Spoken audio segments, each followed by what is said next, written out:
Okay everyone, I'm going to do a video of an install of a additional rear SCV selective control valve on the back of a 2021 1025R. I'll get the kit number. I have to look at my receipt, but this is just the preliminary stuff. I got to print out the instructions. It came with a sheet, a web address, how to get to that, and then this is the box of parts. So this right here is your valve. It comes with your quick connects, comes with some elbows, comes with a lot of tubing, the brackets, the stickers that go on the side. So this is going to add a rear hydraulic outlet and control valve back on the back side of the tractor.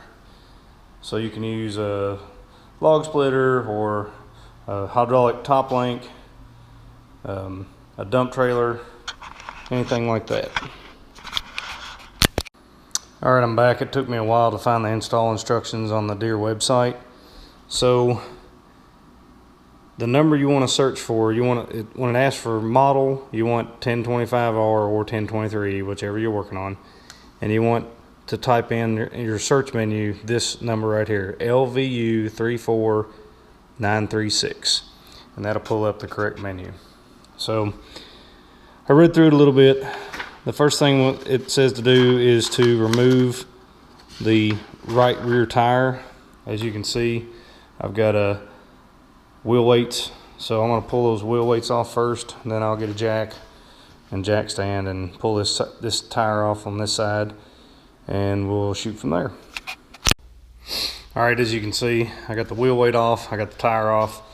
When you take the lug nuts loose, and I'm going into some detail on this because I know most of these tractors are owned by small property owners, and y'all may not be used to working with larger tires, but there's a flange right here on the axle.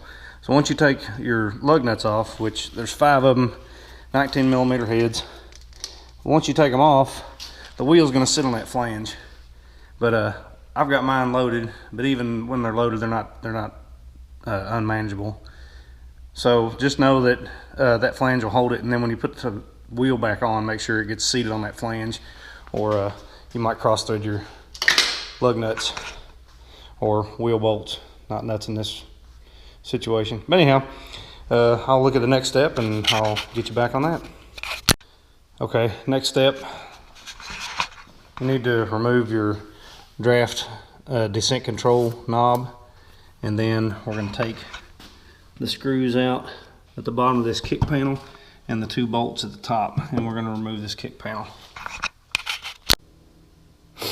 Alright, so we got the seat off. I will say this, these little spacers are only on the front 2 holes. They take into account the safety straps that go up to the seat frame from the lower frame. So make sure you collect those, and then you'll have to manipulate this seat slide back and forth to be able to get underneath them. They're hex head on the bottom and 13 millimeter on the top, and the hex size is a 5 millimeter. So now we got the seat off. I'm gonna go look at the next set of instructions, and I'll catch you on that side. All right, crew. So we need to remove this inner fender or fender insert. So there's a hole there, a hole there. Those are this one is threaded into a bracket. This one has a nut on the back side, 13 millimeter, and then on the other side of the handle, if you can see, there's one on that frame bracket and one on that frame bracket. They're both 13 millimeter. So I'm gonna take those off, and I'll bring it back when I have this fender insert out. All right, so we got the fender liner out, and if your tractor is equipped with the fender lights, you'll have to disconnect this harness here, and then these clips here, you don't cut them, you just spread them apart, they lock. And once you get your harness out, then you can take this liner out. Now you have to spread the slot that the rock shaft control lever goes through to get it out. The handle won't come off, but they tell you that in the instructions.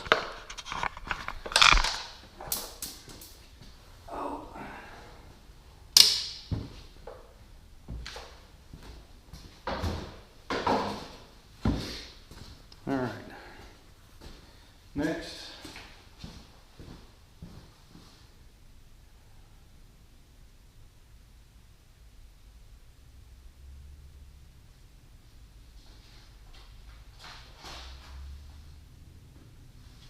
We're going to remove the knob from the SCV control lever. So this knob here, I'm assuming, just twists off.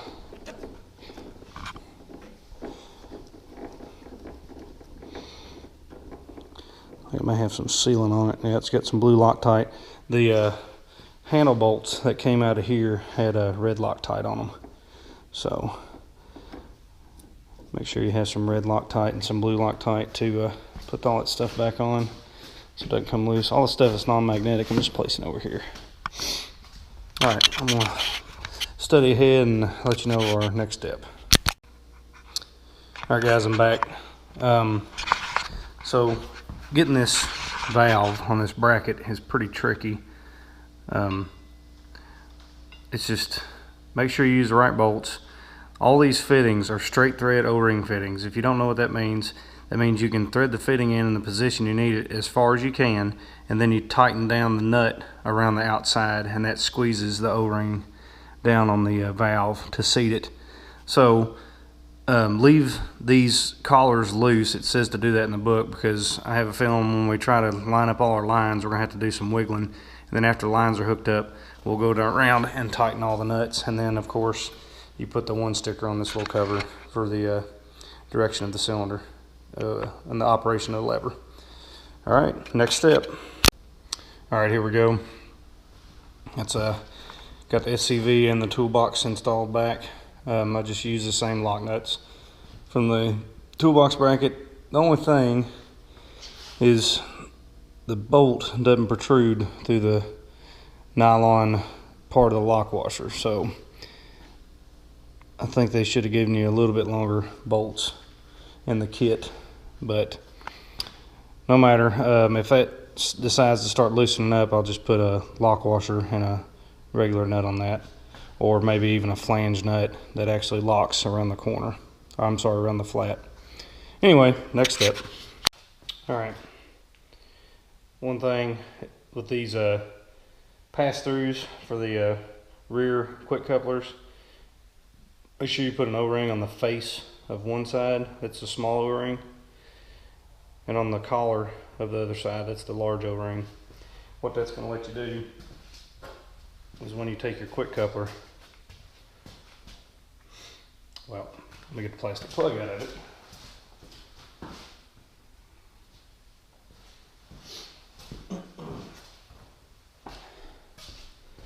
The easiest way to get this plug out is just kind of put it right down in the side with a small screwdriver. Try not to scratch the O-ring surface.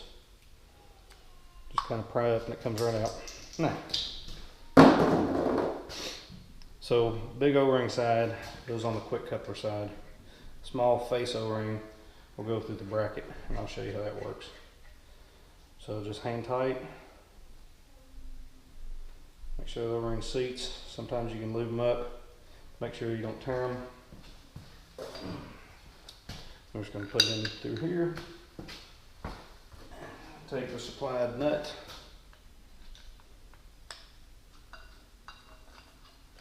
Run them on down.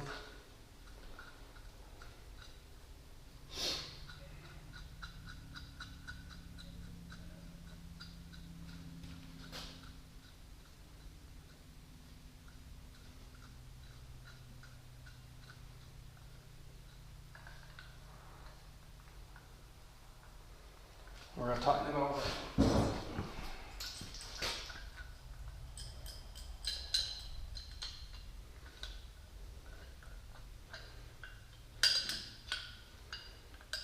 Maybe have to get another wrench. That's going.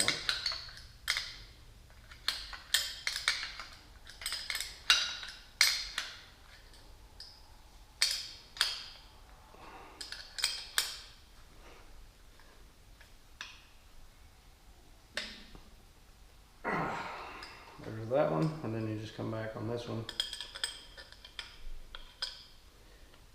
It won't take much to tighten, because you're tightening against the O-ring.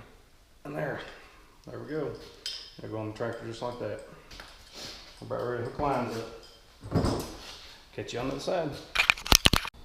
Well, as they say, 1 step forward, 3 steps back.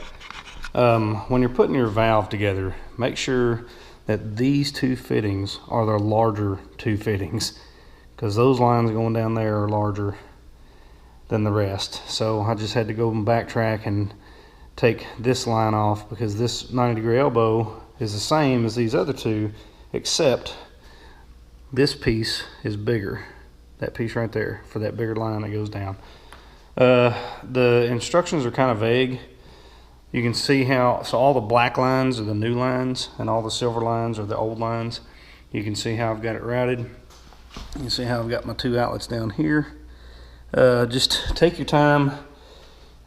I mean, it's gonna be kind of tough. I mean, I've been turning wrenches for 22 years and I've never seen a instruction manual this minimal before. But you'll see what I'm saying if you ever want to take the job. Back when we get to the next step. All right, we got the seat suspension assembly on. It's a lot easier just to take the front pin out of the seat, and that way you'll be able to get the whole seat off, and then you can put the frame on separately. So remember these 4 bolts, 1, 2 there, 1, 2 back here. Remember your suspension straps. So they go between the seat base and the seat slide frame. Just remember you put them, you orient them like that. And remember there are spacers that go up underneath these. There's 2 round spacers that are between these to keep this seat frame level. And remember to bring your seat switch wiring up through the pan, and then there'll be a zip tie right here. I'm gonna put the seat on first and then put a zip tie right there. All right, well, all we got now is a seat, and then put the right rear tire on, put the right rear wheel weight on, the 2 side panels, and we'll start it up. We'll let it run for a little bit, and then we'll shut it back off and check the hydraulic fluid. Obviously, we're going to have to add a little bit to compensate for the extra line length. So, catch you back on that side.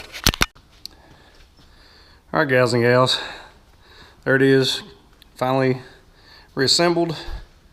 Wasn't that bad. Just take your time.